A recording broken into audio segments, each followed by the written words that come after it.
Hello, everyone.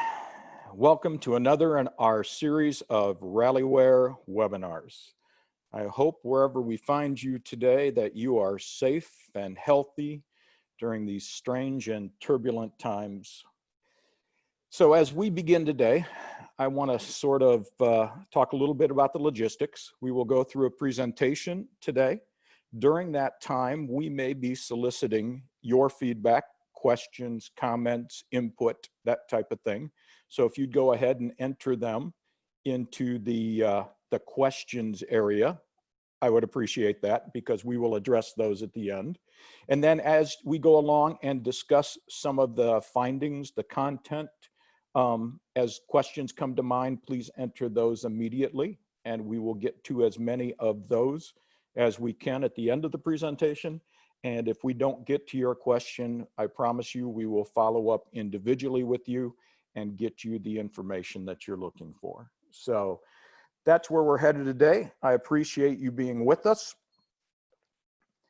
And I have with me today my colleague, my partner in crime, Dan O'Mara. He's the Vice President of Sales here at Rallyware. And between the two of us, we have many decades of experience in direct selling, and we've both together worked with over hundreds of companies out there, helping them both internally and externally be successful in the direct selling space. But thank you. Thanks, Rich, for having me on. You bet, Dan. So what we want to do today, though, is talk a little bit about, yes, these times we're in right now, and what we need to be prepared for as we come out of those times. So what we've been experiencing, and still are in many cases, are things that you see on this slide, right? Keeping ourselves at a distance from one another. Too many people either losing their jobs completely or having a reduction in their income.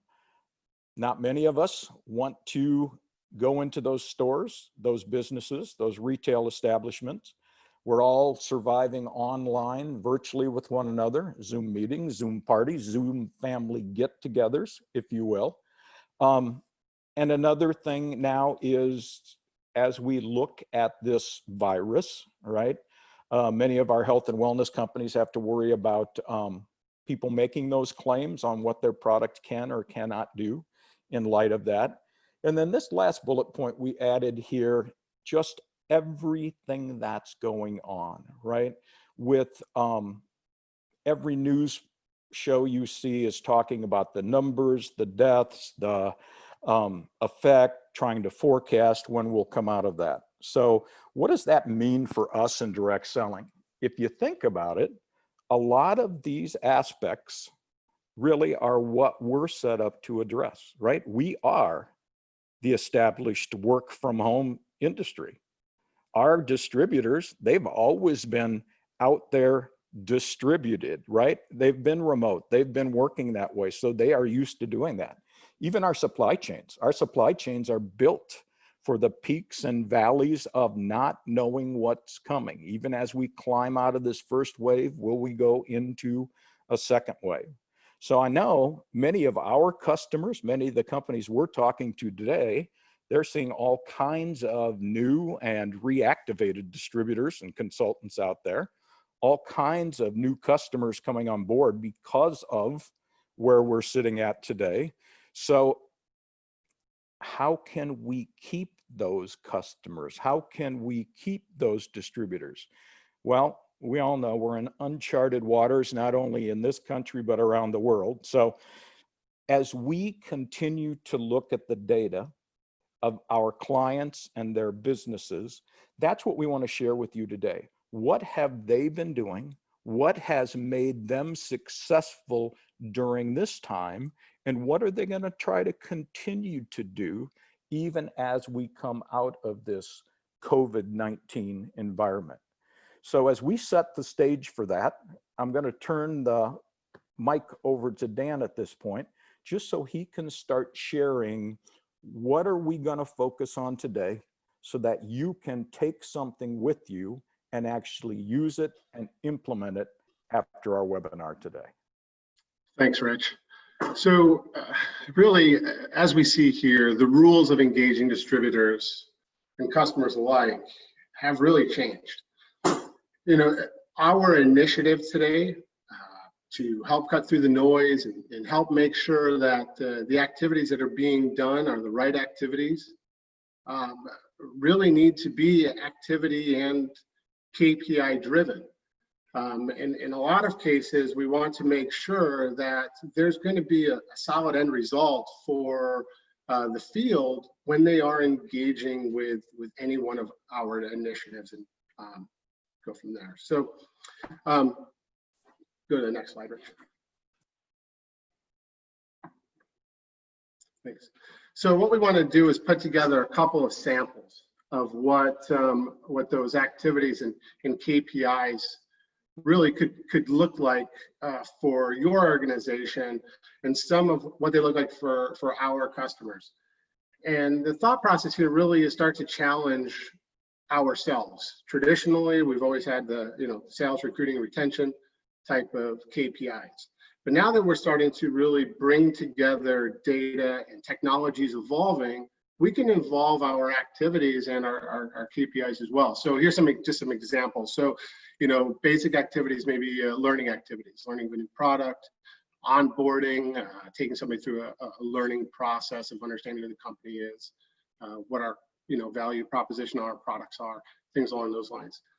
And then some of the other activities maybe along the lines of marketing. Again, marketing that new product, how to get it out there to individuals, but also maybe marketing in regards to field thoughts, getting some information back from people.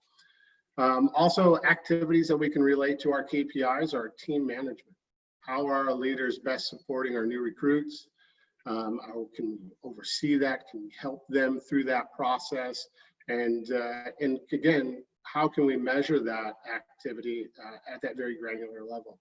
And then also personal development. These activities may be, hey, let's go learn about how we're actually impacting the economy right now, and moving forward on those. So those are some of just some sample activities. But again, driving those KPIs through those activities. When we get into like sales, are we just talking about overall team sales volume, personal sales volume, or are we diving into maybe reduce time to second sale? Or, hey, we want to decrease the amount of time that it takes for our reps to get to this amount because we know that we're going to contribute this much to their household and really impact them, in their home. And the same thing comes with recruiting and retention. So how can we get very granular in our KPIs in reduction of time to first recruit, reduction of time to the first 5 recruits, or reduce time in between new recruits? And are we driving the right activities to help them get there? And then, of course, wrapping that up into retention is that how can we identify when people are going to be leaving our organization, and then trigger the right activities through any one of those above to ensure they stay with us for a longer time. So what we've done, we've come up with a couple of sample thought process on how to develop thanks, Rich. And where we can really touch those individuals when we're wanting to deliver this. So of course, we all know a lot of this is the channels today in technology where we are engaging with our field. So of course, we've got back office, news feeds in our back office, upcoming events, all that type of great stuff. And then communication platforms, training tools, web conferencing, Zoom right now, probably one of the most important, I would say, in a lot of our communication structures. And of course, phone.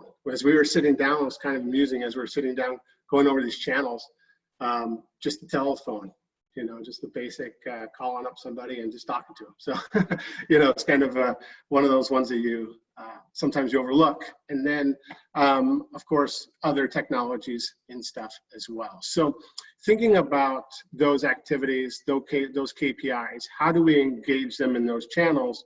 We'll start to put together some formulas for that approach.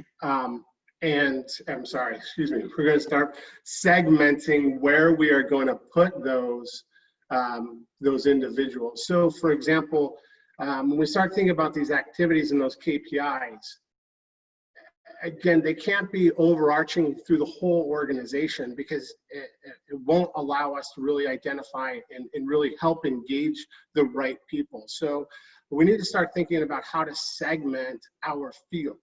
Of course, we've got a hobbyist, business builder, maybe a discount buyer, super leaders, somebody that's just coming in and selling. And of course, there's many others. And if you want to drop some of those into the notes section or the Q&A, we'd love to hear how other organizations are really kind of segmenting their field as well.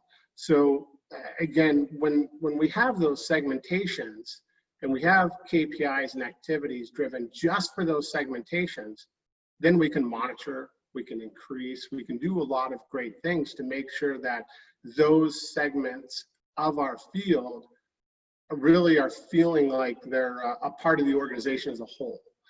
So that's a great approach. And when we're providing them with the right activities, you're going to see here that we're going to start to see some great benefits to us as an organization. So these are just some numbers from Rallyware customers. So inside of the system, we have, of course, activities in general, but one of the things that we've really found is activities move the needle, and that's nothing new. That's one of the major things inside of direct selling, is just trying to get someone to be active. But we also want them to be active in a specific way. We want to make sure that what they're doing is going to be beneficial for them and beneficial for the organization. And so these next two slides are just a review of the importance of those activities and the importance of continuous activity in the right way. So as you can see, there's a massive jump in sales. Sorry, I must have missed the previous slide. So the massive jump from the thank you, Rich, from the 24th activity to the 25th activity group. And we see a massive increase in sales. And then as we go into recruiting, we see that as well. So again, so when we're doing the activities, we want to ensure that they are the right activities for those individuals. And as we do that, we'll start to build the formulas for those initiatives. So again, let's start to challenge ourselves a little bit. And this is just some example of, again, let's take one, an engaged distributor is a distributor that is making at least an X amount of sales per month and at least a certain number of business activities. From that standpoint, we can see, of course, business activities grow, ultimately sales and recruiting grow as well. So for our internal, one of the examples that we have is that they've had at least one sale that month, and they've completed, say, for example, 12 business activities. And from that point, if you want to drop some of how you guys might assess your current field engagement, whether it's by initiative or whether it's company-wide, we'd love to hear that from you in the Q&A section. So that's exactly right, Dan. So a couple of things I'd just like to reiterate on what Dan said. So here, we're always talking with companies, how do they define an active consultant, an active distributor, right? So here's one formula that we have used with customers in the past that we wanted to put in front of you. I would love to know, we would love to know how you in your company, do you measure that? And if you do, how do you measure that? And that's the thing that if you think about what we've been talking so far, you hear Dan talking about data all the time. What are those KPIs? What are those metrics that we're measuring? And everybody knows that, right? We know the old adage, you cannot manage what you cannot measure. But I think the key here and the difference here is we keep referring to what is that activity that you are getting them to engage in, so that then we can see those metrics increase in a positive manner. So let us know how you define an active consultant, an engaged distributor in your company.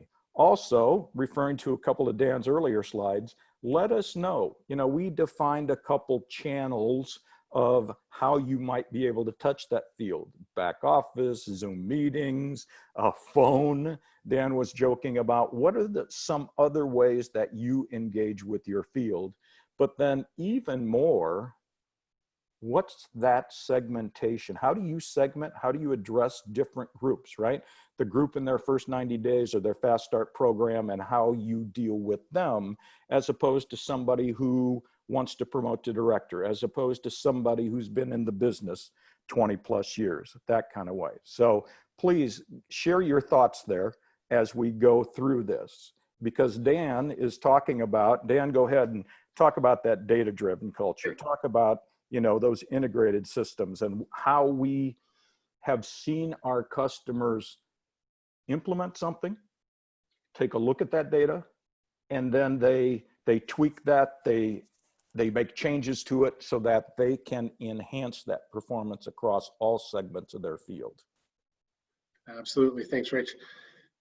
So as we go on now, this point forward, you're going to see a number of pieces of information that we've actually taken from conversations with our customers, conversations with companies that we've become engaged with, on what are some of the ideas that we should share with you today on how we can keep ourselves in front of the curve as we come out of COVID. We know COVID's been good for a lot of you because our model works against some of those things that have happened to us across the last few months. So what are the things we have to remember as we move forward? And the first one, and that came out of probably every interview survey that we did across our client base, had to do with content, right? So we were joking before, content is king. They said things like, make sure that content is updated on a regular basis. Make sure it's relevant, right? So here again, you want to deliver content, but not just content for content's sake. We want to be able to deliver the right content to the right individual, and then even more appropriately, that relevance at the right time, right? All your marketing folks will tell you, you've got to keep changing up that content, different forms that you touch them with, whether it's social media, whether it's videos, whether it's graphics, whether it's email, whether it's text, whatever that might be. But then this was an interesting one. So the last piece of information that we sort of consolidated or summarized across our customer base is what they thought was so crucial about any content they delivered is to make sure that you get feedback on that content, right? So listen to what they're saying about the content. So don't just measure the data points. Listen to them anecdotally as you are iterating and making your delivery of those activities, information, helping them to personalize that path to success.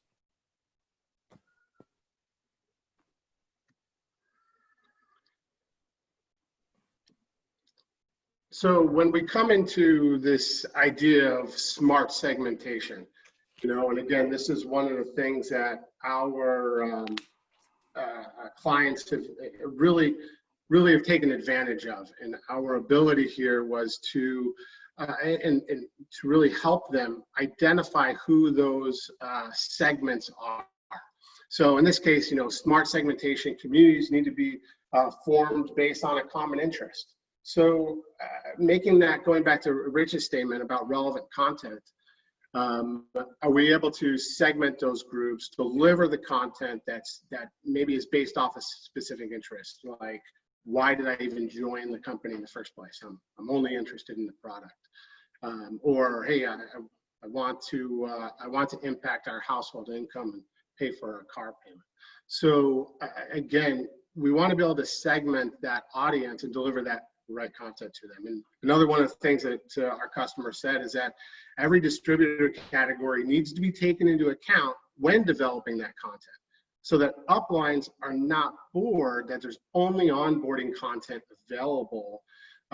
You know, and the mid-levels are also taken care of. And this, again, this is something that our customers really focused on, because a lot of times when you bring on a new technology or you bring in a new approach, you focus on one specific entry point. You know, in a lot of cases in direct selling, maybe it's onboarding.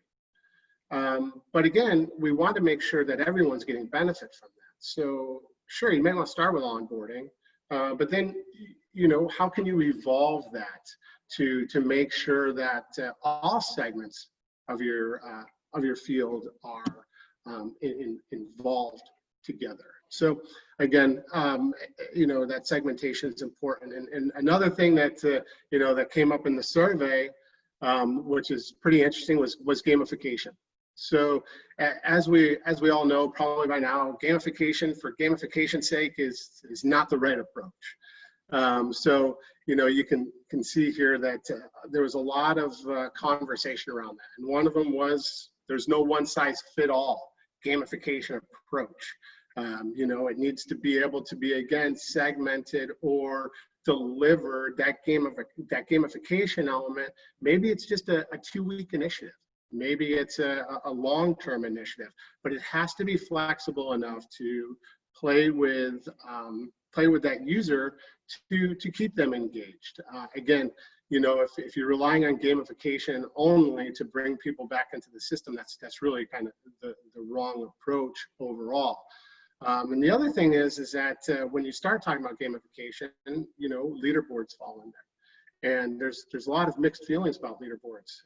But again, having that leaderboard specific to the segment, specific to the group that you're looking at, not an overall leaderboard for the entire company.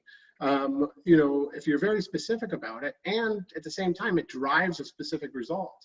So, you know, is it tied to an incentive? Is it tied to a promotion that you're running?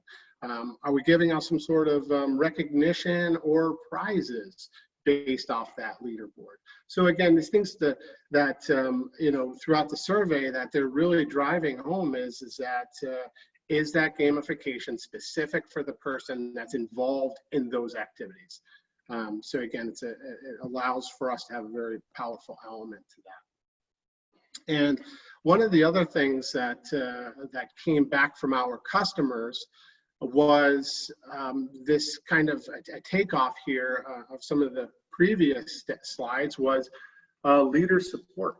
A lot of times our leaders are asking us for support. How are those leaders engaging with this new approach to these initiatives? And also at the same time, are we constantly reinforcing those leaders with their, how is this impacting their team? Is that information being sent to them? We had one customer, fantastic, they put a kind of a little marketing program around the benefits of what leaders were seeing in these different initiatives. And at their general conference, they had a movies playing left and right that were just kind of highlighting how beneficial it was for the field. So again, are we reaching out to those leaders, and are we making sure that they're aware of really the benefit to them, the benefit to their field, all of that, and when it comes to reinforcing those KPIs and those overall initiatives. So as we're moving through, one of the things that I'm sure every organization is dealing with, and this is really, especially when it comes to technology, is a seamless access to that piece of technology, or to that engagement, or to those marketing materials. So, you know, as we all know, there's there's lots of different technology that's available, as we saw on those previous slides, and all the different channels. So how can we bring those together so that, one, if we can't bring them together in a seamless user experience, how can we bring those together into a seamless, maybe data experience, so that they are interacting with each other whenever possible, and really providing that best next step of activity across all of those technologies. And this kind of goes for, in regards to even content as well. So do we have content in a back office? Do we have, and what I mean by that is marketing materials, any sort of legal documents, any sort of visual representation of that content. Is we have some in the back office, we have some in a third-party app. Do we have some sitting on Facebook somewhere that we want people to engage with? And again, can we provide a unified location where they know that they can get all of that and very easily address any of their needs? And then finally, one of the things that customers came back and was really, this single click, or how to get someone to that action as fast as possible. And so smart notifications has really been a lot on the conversation. And what's meant by that is, when we are getting somebody the right content at the right time, it's very relevant to them. And because it's relevant, it's okay for them to get a notification about it, and then a link directly to that engagement, whatever that may be. Again, whether it's like personal development or team management, or whatever that may be. But because it's relevant to me, I feel that I need it. And again, we want to get somebody as close to that business action as possible, to ensure that we're getting the most out of their overall activity, and for themselves as well. With everything that is going on, we want to make sure that the information they get and the activities they do are at the right point and the right time. And I'm leaving the best for last, or I should say maybe not the best, the most obvious, right? So from everyone, we're talking about mobile first being the mandate of the day. So I don't care if you are using web responsive, browser-based technology. I don't care if you're using native iOS and Android apps. What we have seen across our customer base, increasing and increasing every year, is that number of people that do their business entirely off of their phones, right? So it's climbed above that 80% mark. It's going to 85%. What's it going to be like in the future? Everything that you engage them with has got to be done easily, seamlessly on their phone. So you give them this. Remember, this is our volunteer workforce. You're giving them the ability to do anything that's going to make them successful in your company at those in-between moments of the day. I'm sitting in, well, maybe not today, sitting in the doctor's office waiting for my appointment, or out in my car waiting for my appointment. I can do my business. I'm sitting there watching someone play baseball, soccer, whatever that might be. I've got the ability to engage in my business no matter where I'm at, no matter how much or how little time I have at my disposal. So mobile first is the key.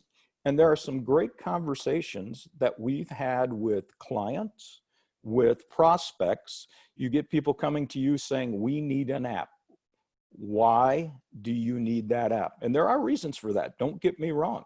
You want to be able to take advantage of that native functionality. But it's interesting to me, some of our larger clients, even in excess of $1 billion, choosing only to go with the browser-based responsive design technology, knowing that their representatives can still accomplish their businesses on the phone, even though it's not a native iOS or Android app. So, as Dan and I have been talking, these are sort of the concepts, the best practices that we've culled across our client base and across the companies that are currently engaging with us. So as we take a look at this summary, and I forgot to mention, I believe at the beginning of it, we are recording this session. For anybody who attended or anybody who registered for this, we will make sure that we get this recording out to you once it's been generated. But as we think about the things that we just covered, we've got the ability, we talked about content, right? Of course, we know we have to generate content, all kinds of content. But here again, besides those recommendations that our customers gave about it being constantly updated and fresh, being relevant, make sure that that content you deliver is KPI focused, right? What metric, what KPI is that going to drive? We talked about the segmentation. This content is not going to be valuable to all segments across your population. So how do you identify those segments that you want to address and identify the content that needs to be delivered to them? Dan talked about gamification, that competition, those leaderboards, that ability to earn badges. I'm on mute but chuckling because Duolingo every day, going in, doing my Spanish, so I keep that streak going, so I keep those points going up and those badges getting assigned. Leader supported. This is a lot of you out there need to work with those people who've been around for years, for decades, not only to show them the value of the data to themselves, but how then they can use those KPIs, that information to help their teams that way. Dan talked about the accessibility of being able to engage with whatever we give them, those activities. That central repository, being able to notify people of the right information at the right time to make them successful. And I just ended up with that, of course, what everybody already knows, we've got to be delivering it on the phone. So think about it as there was an article in Social Selling News. My boss, George Elfon, just came out with it, but he talked about it being the Uberization of direct selling, right? You've got to be able to have that phone, tell your distributors what to do to help them be successful. So that's what we got as recommendations from our client base, our customer base, that we wanted to share with you because we knew that maybe they're apparent to you, but we thought to reinforce that as we come out of COVID to continue to make direct selling successful out there, keep those new distributors, keep those new customers that you've engaged. And if I can end with one note before we go to the Q&A, it's all about, you saw Dan talking earlier about activities and KPIs. And I think that's the difference, right? You've got the data, you've got to measure, but it's delivering those activities to make them successful. And I don't care if you call them activities, tasks, learning, information, it's the right information to the right person at the right time to personalize their path to success. All right, that's enough of us talking.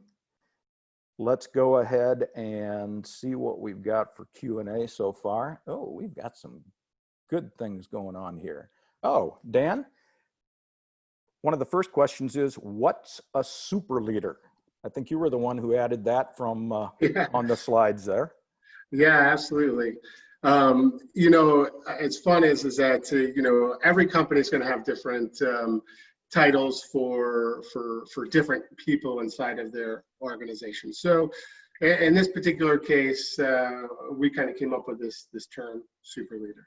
And really what it is, it's us identifying from the current sales data, current recruiting data, current business activity data, from all the data that is available, and isolating those groups of distributors, of leaders, and their overall activities in business. And it's kind of part of the segmentation. So the idea there is that I'm going to develop a KPI for that group, which may be a lot different than somebody who's coming on board and it's their first 3 weeks with inside the organization. And so what that really means is that the activities that I send to this super leader, or whatever you want to call them, those activities are going to be very specific to them. A lot more on team management, much more on leader development for those that are on their team versus somebody else who's just getting to know the company and just getting to know the product. So great question. Thanks so much for asking that. So here's an add-on question, a follow-up question, sort of that same thing. So we're talking about KPIs and metrics. So the question is, how do you create KPIs that are results driven based on erroneous titles? And I'm going to have to assume what you might have meant by that. So let's say the title I have doesn't identify my real activity and segment in the business. How would you, and we'll get back to you individually to try to clarify from you, but Dan, what would you say on that question? How do you create those KPIs if my titles don't reflect what people are doing? What's another way I could go about that instead of titles? Yeah, absolutely. And again, I think one of the things that we've seen really is, again, once we segment them, what does success look like inside of that segment when it comes to business activities, when it comes to sales, when it comes to recruiting, that type of approach. But the idea there is that if we are going to create an initiative for that group, let's look at just the behaviors in that group and then set our KPIs to drive just that group. So again, if it's an onboarding person, somebody's going through an onboarding process and maybe our average sales are $300, maybe our new KPI for them is $375. Maybe it's 400. So we're going to be very specific to that group. And again, that group may not just be like you're saying, it might not be title specific. It may be actual data specific.